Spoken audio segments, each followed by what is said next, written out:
आइए आज भारत की एक जबरदस्त टेक्नोलॉजिकल छलांग को समझते हैं। एक ऐसी कामयाबी जिसमें हमारी ऊर्जा का पूरा भविष्य बदलने की ताकत है। चलिए सीधे एक सवाल से शुरू करते हैं। सोचिए, क्या ऐसा हो सकता है कि कोई न्यूक्लियर रिएक्टर जितना फ्यूल जलाए उससे कहीं ज्यादा फ्यूल बना भी दे? सुनने में तो ये नामुमकिन सा लगता है ना? पर यही सवाल भारत की नई परमाणु कामयाबी के केंद्र में है। हाल ही में तमिलनाडु के कल्पक्कम में कुछ बहुत बड़ा हुआ है। भारत ने एक खास तरह के नए न्यूक्लियर रिएक्टर को सफलतापूर्वक शुरू कर दिया है। ये एक ऐसा कारनामा है जिसे हासिल करने में दुनिया के कई बड़े बड़े देश भी संघर्ष कर रहे हैं। इसने क्रिटिकलिटी हासिल कर ली है, जिसका सीधा मतलब है कि रिएक्टर ने अब अपने दम पर एक सस्टेनेबल न्यूक्लियर रिएक्शन की चेन शुरू कर दी है। देखिए, ये सिर्फ एक और पावर प्लांट नहीं है, ये एक ऐसी उपलब्धि है जो भारत को रूस और चीन जैसे देशों के एक बहुत ही एक्सक्लूसिव क्लब में शामिल करती है। तो ये है क्या चीज़? ये है एक प्रोटोटाइप फास्ट ब्रीडर रिएक्टर। और सबसे खास बात यह है कि ये पूरी तरह से मेड इन इंडिया है।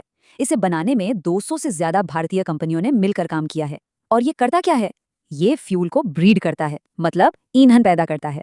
लेकिन सवाल ये है कि ये भारत के लिए इतना जरूरी क्यों है? इसे समझने के लिए हमें भारत के सामने खड़ी ऊर्जा की बड़ी चुनौती को देखना होगा। अगर हम आज भारत की एनर्जी मिक्स को देखें तो ये चार्ट साफ बताता है कि न्यूक्लियर पावर हमारी कुल ऊर्जा का एक बहुत ही छोटा सा हिस्सा है, सिर्फ 3%। तो हमारे सामने एक दुविधा है।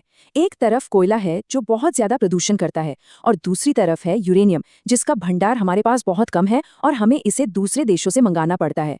ये नई तकनीक इन दोनों ही समस्याओं का एक हल हो सकती है। ठीक है, तो अब जरा इसके पीछे के विज्ञान को समझते हैं। लेकिन घबराइए नहीं, बिल्कुल आसान भाषा में। आखिर कोई रिएक्टर ईंधन को ब्रीड यानी पैदा कैसे कर सकता है?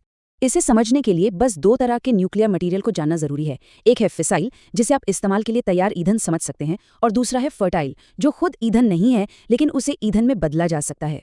दुनिया के ज्यादातर परमाणु कार्यक्रम पहले स्टेज पर ही काम करते हैं।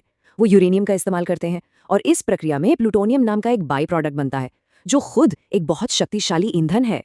और असली जादू यही होता है। ये नया फास्ट ब्रीडर रिएक्टर उसी प्लूटोनियम को ईंधन की तरह इस्तेमाल करता है। और जब ये जबरदस्त ऊर्जा बना रहा होता है तो साथ ही साथ ये थोरियम को, जो एक फर्टाइल मटेरियल है, उसे एक नए और बेहतरीन फिसाइल यूरेनियम में बदल देता है। मतलब एक ईंधन का इस्तेमाल करके दूसरा नया ईंधन बनाना।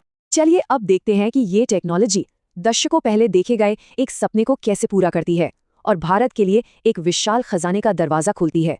ये पूरा कार्यक्रम भारत के परमाणु कार्यक्रम के जनक डॉक्टर होमी जहांगीर भाभा के एक सपने का नतीजा है। उन्होंने थोरियम पर इतना जोर क्यों दिया? वजह बिल्कुल साफ है। दुनिया में जितना भी थोरियम मौजूद है उसका 1/4 यानी पूरा 25% भारत की जमीन में है।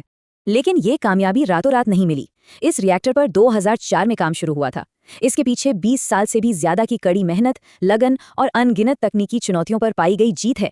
और जो बात इसे और भी ज्यादा कमाल की बनाती है वो है इसकी लागत। जहां अमेरिका और जापान जैसे देशों ने ऐसी ही टेक्नोलॉजी पर अरबों डॉलर खर्च कर दिए, वहीं भारत ने ये काम उनसे बहुत ही कम खर्च में कर दिखाया है। भारत की इस बड़ी सफलता की गूंज पूरी दुनिया में है। दुनिया की सबसे बड़ी परमाणु निगरानी संस्था IAEA ने भी इसे एक प्रभावशाली प्रगति कहकर इसकी तारीफ की है। तो सबसे बड़ा सवाल यही है, क्या भारत ने आने वाली सदियों के लिए साफ और आत्मनिर्भर ऊर्जा की चाबी हासिल कर ली है?